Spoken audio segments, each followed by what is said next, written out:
I find it interesting because I think that women, I shouldn't say all women, but I mean, I do have women will come to me and ask me, like one in particular, I can remember, she called and she said, I had a date with this guy, we got along really great, I've called him a couple times, it's been 3 weeks, he hasn't called me, does he like me?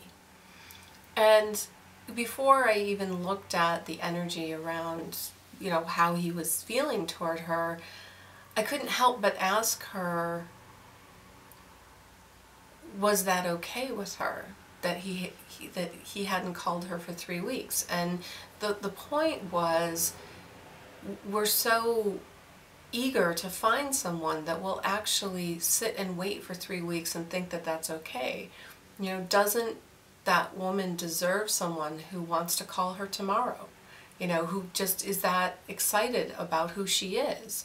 And we would allow ourselves to just sit and wait and think that that's okay, and it's not okay. Whether it's an out-of-date paradigm, or it's just somebody who isn't conscious, isn't together, doesn't respect someone, doesn't care, isn't there, isn't interested, but yet we'll put ourselves in this place of thinking that it's okay to sit and wait. And I don't think it is. I think as women, we have the opportunity to empower ourselves and really decide what kind of person that we want to have in our life. We want, and to state it. And once we put it out there, then that person can start to show up. We may have to work through the things that stop us from having that kind of person in our life, because of course it's never what they're doing. It's always looking at ourselves. It's always looking at, well, what part of me do I need to heal?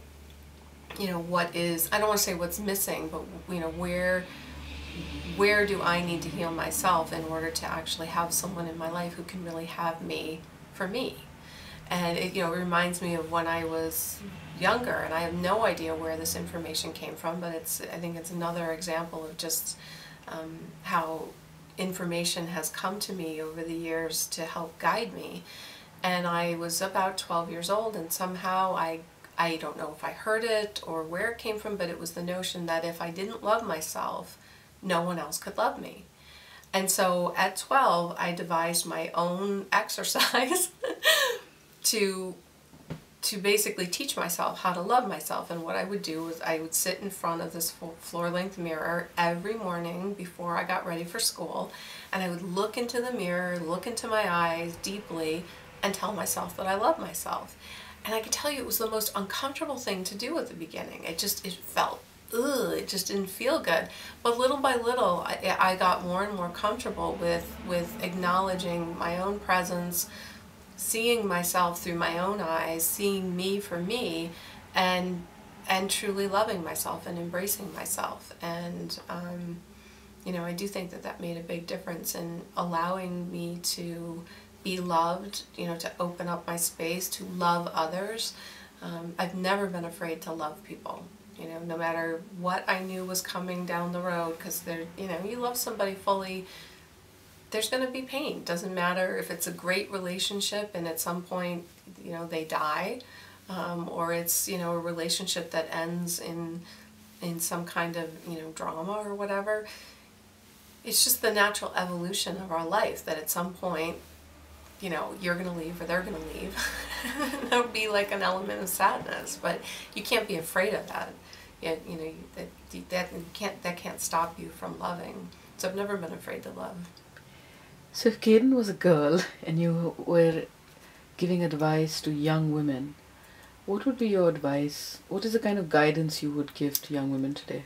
I think the most important thing is really standing in who you are and not making excuses for it, not being less, not diminishing yourself. I think, one of my favorite, because I used to do this when I would have relationships, I would adopt the interests of the guy that I was dating. And so I know so much now about so many things. Because, if they were a firefighter, all of a sudden, like, I know all the terminology and the, I don't know, all sorts of things. And if they were a theater technician, I would learn about lighting and you know, just all different sorts of things. But I would immerse myself in their reality to be close to them, to be connected to them, and I would lose myself in the process. And then when the relationships came to an end, there was this whole ritual of claiming my energy back and feeling empowered and stepping back into who I am. And the easy thing is just to not do that. It's to remember who you are and to really look for someone who can accept you and have you for who you are, rather than needing to be a mirror to who they are. For whatever reason. And usually, again, it goes back to validation, you know, how we feel good about ourselves, and whether it's them feeling good about themselves or us feeling good about ourselves. A completely unrelated question, but I was thinking that, you know, in this day and age, there's such a big focus on media and you know, being a movie star, being in films, and I see this being an actor in Delhi. The moment you tell someone you're an actor, they're like, oh, I really wanted to be an actor, and I see that here as well. And there's this, I mean, it's a whole industry, you know, it sets the trend. The Oscars are a multi-million-dollar industry. Mm-hmm. How would you see this whole thing of, I mean, it's obvious that fame is about validation, and how do you see that changing, or at all changing?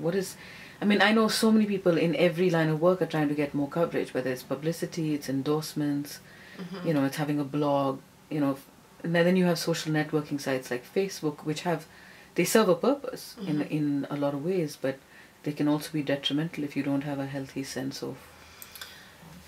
No, I mean, I agree with that. I don't know that I necessarily see anything changing. I think it's the individuals who change, and I think you can look at some celebrities who are very fulfilled in their own reality. They don't need a lot of attention. They don't need a lot of publicity.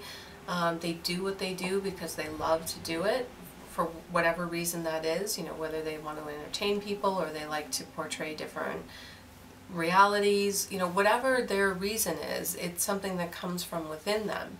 Then there's the whole subset that do it because they need attention. They are using it to validate. Again, we go back to the word validation. They're using it to try to understand who they are, because without it, they feel like they don't exist. So, you know, people, I think, it's an ego-driven thing. You know, it's really about, it's not in alignment. It's not about being conscious or aware. It really, the need to be seen at that level comes from an ego-driven space and a need to be seen. I mean, that's the whole thing. It's like without it, a person feels like they don't exist.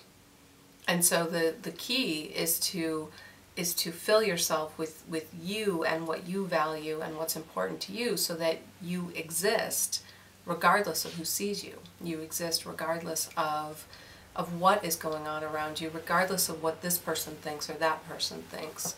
And, you know, I mean, I've gone through my own challenges with that, because, you know, it's the more visible I become, the more open I am to people saying whatever it is that they want to say about who they think I am, or what they think they know about me.